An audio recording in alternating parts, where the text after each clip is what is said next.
et bienvenue sur cette nouvelle vidéo. Aujourd'hui, nous sommes le 16 décembre, 16e jour de ce calendrier de l'Avent. Un calendrier que j'ai commencé pour la première fois cette année, qui j'espère continue à vous plaire puisque je parle d'une plante par jour, une nouvelle plante à chaque fois. Et j'essaye de parler de comment je la cultive, comment ça se passe chez moi. Après, c'est pas une généralité, c'est un petit peu... pour partager mon expérience avec cette plante. Je vous explique un petit peu ce que je fais, ce qui marche peut-être pas. Après, je prends aussi des avis autour de moi, des retours, et je fais mon petit mix et je vous fais cette vidéo sur chaque plante, sur une plante par jour. Et aujourd'hui, nous allons ouvrir le 16e tiroir de ce calendrier de l'Avent et on va ouvrir sans plus tarder.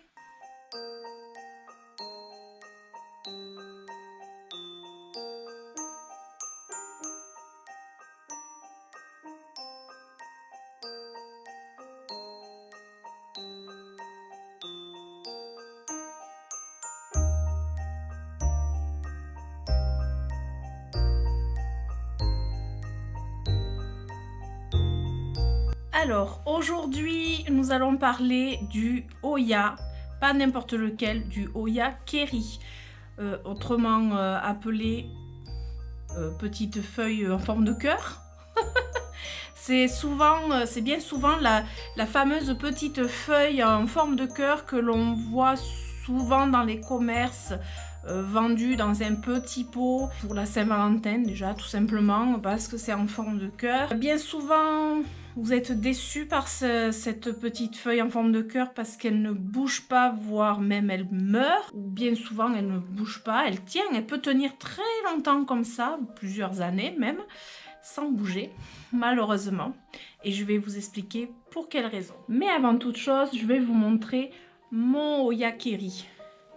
Mon magnifique Hoya Kerry. Je dis magnifique parce que c'est un de mes... On va dire, il est dans mon top 3 des Hoya que je préfère. Oui, on peut dire top 3. J'aurais pu faire un top 5 aussi. Mais voilà, il fait partie de ces Hoya que je rêvais d'avoir, que j'ai réussi à avoir par le biais de Nathalie de la chaîne Succulente Nature. On a fait un petit échange qui m'a fait un grand plaisir. Entre autres, donc ce Hoya. Voilà. Donc vous pouvez reconnaître la forme de la feuille, la fameuse feuille en forme de cœur que vous voyez dans les petits pots à la vente. Alors même des fois, ils vont jusqu'à mettre deux feuilles l'une devant l'autre pour faire peut-être encore plus joli. C'est vrai que voilà, en forme de cœur, ça fait son effet. C'est une plante magnifique, mais après il faut se dire qu'en fait ça peut devenir une plante comme ceci, avec une liane. Et sur cette liane, vous avez des feuilles qui sortent, alors plus ou moins en forme de cœur bien définie. Voilà, j'ai celle-ci par exemple qui est très jolie. J'en ai d'autres qui le sont un petit peu moins, soit moins grosses, soit moins en forme de cœur comme celle-ci. Elle ne l'est pas, mais c'est pas grave. Celle-ci non plus. Mais ce sont les premières feuilles qui sont sorties. Alors bien souvent, quand on voit cette plante dans le commerce, on la trouve rarement comme ça, sous cette forme-là.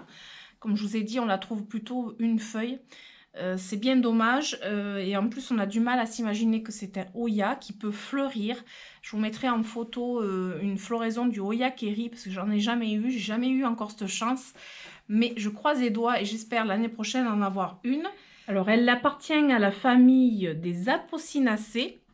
D'où le fait que, on va dire, une partie de ces nuisibles, en fait, on peut dire que c'est la cochenille farineuse, comme toutes les plantes de cette famille-là, toutes les plantes Apocynaceae sont comment dire, des nids à cochenille farineuse ou à carapace. Je pense que c'est le principal ennemi de ces plantes-là.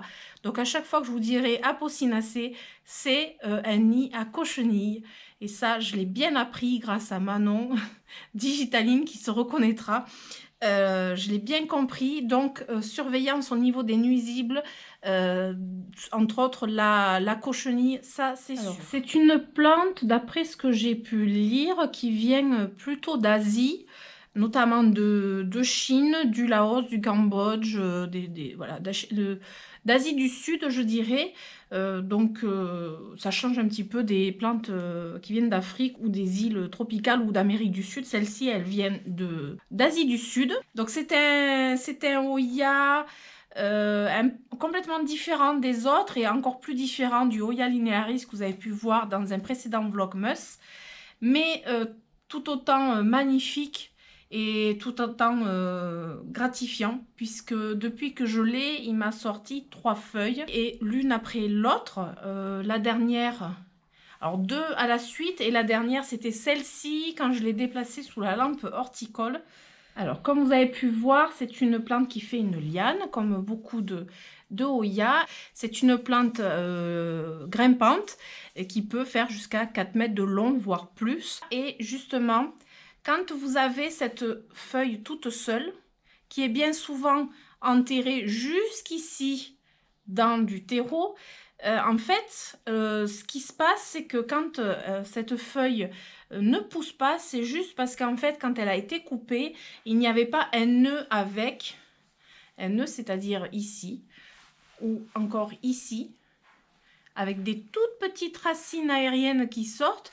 Là, si je coupe par exemple ici, que je le mets en pleine terre, j'aurai un autre Hoya qui va pousser. Par contre, si je coupe que la feuille ou juste à la base de la feuille, il peut y avoir quelques petites racines qui sortent. C'est ce qui se passe dans les pots que vous trouvez dans le commerce. Il y a des racines, la feuille tient, mais ne fera jamais une plante parce qu'elle n'a pas de quoi faire une tige, une liane. C'est ça qui est dommage. Parfois, quand on est patient, voire très patient, ça peut mettre des mois, voire des fois 1 ou 2 ans, vous pouvez avoir une plante qui finit par pousser. Mais voilà, il y a peu de chance. Alors quand vous achetez cette feuille, donc celle-ci de base, essayez de voir en gratouillant un petit peu sans abîmer la plante si vous voyez un nœud, si vous arrivez à voir. Alors souvent les petits pots sont bien tassés, on ne peut pas voir, et c'est pas parce que vous allez voir des racines que c'est forcément bon. Mais après, vous pouvez la garder juste une feuille, hein, c'est pas gênant. Mais on voit bien que ça, c'est la feuille de base d'où est partie toute la plante. Alors, je dirais que le mieux, quand vous achetez cette plante, c'est de la dépoter directement chez vous. De faire un petit peu l'état des lieux des racines et de voir un petit peu la base de la feuille, s'il y a possibilité que ça prenne réellement et que ça puisse faire une plante, ou si ça restera à l'état de feuilles avec des racines. Moi, le substrat que j'ai utilisé, c'est du terreau plante verte, terreau orchidée. J'ai quelques copeaux de pin avec le terreau orchidée et de la perlite pour qu'il soit très drainant. Alors, c'était un Hoya qui avait déjà une liane, il avait déjà poussé, c'était Nathalie qui l'avait fait pousser. Mais j'espère bien me trouver un Hoya comme ça et essayer de me le faire pousser. Je sais qu'il faut beaucoup de patience, mais j'en ai. Je suis déterminée, j'en ai. Mais c'est juste qu'il faut que je tombe sur celui qui va m'attirer. J'en ai loupé un il n'y a pas très longtemps et je regrette un petit peu, mais c'est comme ça. Alors, c'est un Hoya, comme vous pouvez voir. Moi, je l'ai tutoré. C'est très rare quand je tuteur un Hoya, mais celui-ci, on va dire qu'il me l'a fortement demandé. C'est-à-dire qu'il commençait à bien pencher. Ses feuilles étant un petit peu lourdes, il penchait beaucoup et il n'arrivait pas à sortir en fait sa feuille. Du coup, j'ai mis un petit, en fait c'est un petit bout de tuteur à orchidée que j'ai fixé et que du coup ça le maintient bien droit. Et j'ai remarqué qu'il se plaisait beaucoup plus comme ça. Donc voilà, ça serait un des rares Hoya que je voudrais tutorer. Je vais trouver un joli cache-pot, en plus je trouve qu'il va super bien avec. Et ce que je fais, là par exemple je l'ai arrosé. Au fond du cache-pot, j'ai des cailloux parce que j'avais plus de billes d'argile. Et comme vous pouvez voir, les racines sont sorties pour aller chercher l'humidité dans les cailloux. Ce qui est très bien, ce qui lui plaît beaucoup. C'est un peu le même principe que pour les potos. Voilà, j'ai pas mal de plantes comme ça où j'ai un fond de billes d'argile comme pour les fougères. Je vous l'ai montré dans une vidéo sur la fougère nid d'oiseau. J'ai souvent mes plantes comme ça avec une petite réserve comme ça au fond. Même les philodendrons aiment beaucoup ça. Et c'est vrai que j'ai remarqué que ça leur plaisait et ça permet aussi d'espacer un petit peu les arrosages. C'est une plante qui n'aime pas du tout rester dans l'humidité. Alors, et c'est pas par contre une plante succulente qui aime aussi la sécheresse. Il faut pas, surtout pas assimiler les Hoya à des plantes succulentes. Ce n'est pas du tout ça. Même si le feuillage est hyper épais sur celle-ci. C'est vraiment, voilà, on voit que c'est un feuillage très très épais qui a quand même une réserve d'eau dedans. Mais c'est pas pour autant que c'est un Hoya qui aime la sécheresse. Pas du tout du tout. Je dirais même qu'il aime bien être arrosé régulièrement. Une fois que le terreau est entièrement sec, ça c'est super important. Il aime une forte luminosité. Et bon, il était devant ma baie vitrée, j'ai décidé de me le mettre sous la lampe horticole, mais c'était plus pour pouvoir rassembler mes Hoya ensemble. Sinon, il se plaisait très bien devant la baie vitrée. Il poussait très très bien, ça lui convenait très très bien. Mais ça reste une plante qui aime une bonne luminosité quand même. J'espère qu'il pourra fleurir d'ailleurs l'année prochaine. Je croise les doigts. Alors c'est une plante aussi, il en existe d'autres comment dire, d'autres variétés, d'autres feuillages. C'est-à-dire que vous avez le Hoya Kerry Splash. Vous avez le Hoya Kerry Variegata, je vous mettrai des photos. Celui-ci, j'aimerais bien aussi me le trouver. Voilà, vous avez différents feuillages du Hoya Kerry et franchement, c'est une belle plante, mais malheureusement qu'on assimile toujours à ce petit cœur tout simple. Et voilà, on ne voit pas plus loin que ça, sauf pour les collectionneurs et les connaisseurs de Hoya qui savent très bien que ça peut donner une superbe plante. Voilà, j'espère que j'ai fait le tour de cette plante. Si c'est pas le cas, j'essaierai de rectifier peut-être avec une petite vidéo comme je l'ai déjà fait une fois.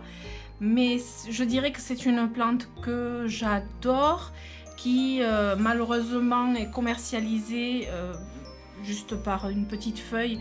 Et c'est bien dommage parce qu'on ne la trouve pas dans le commerce vraiment sous cette forme-là, où c'est très rare de la trouver. Mais j'avais envie de la mettre en avant parce que c'est un de mes Hoya préférés.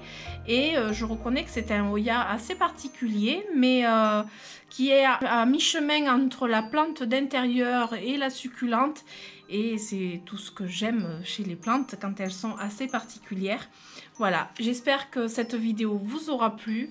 Et si c'est le cas, mais je vous invite à mettre des pouces, à vous abonner, à activer la petite cloche. Et je vous dis à demain pour une nouvelle plante. Ciao, ciao!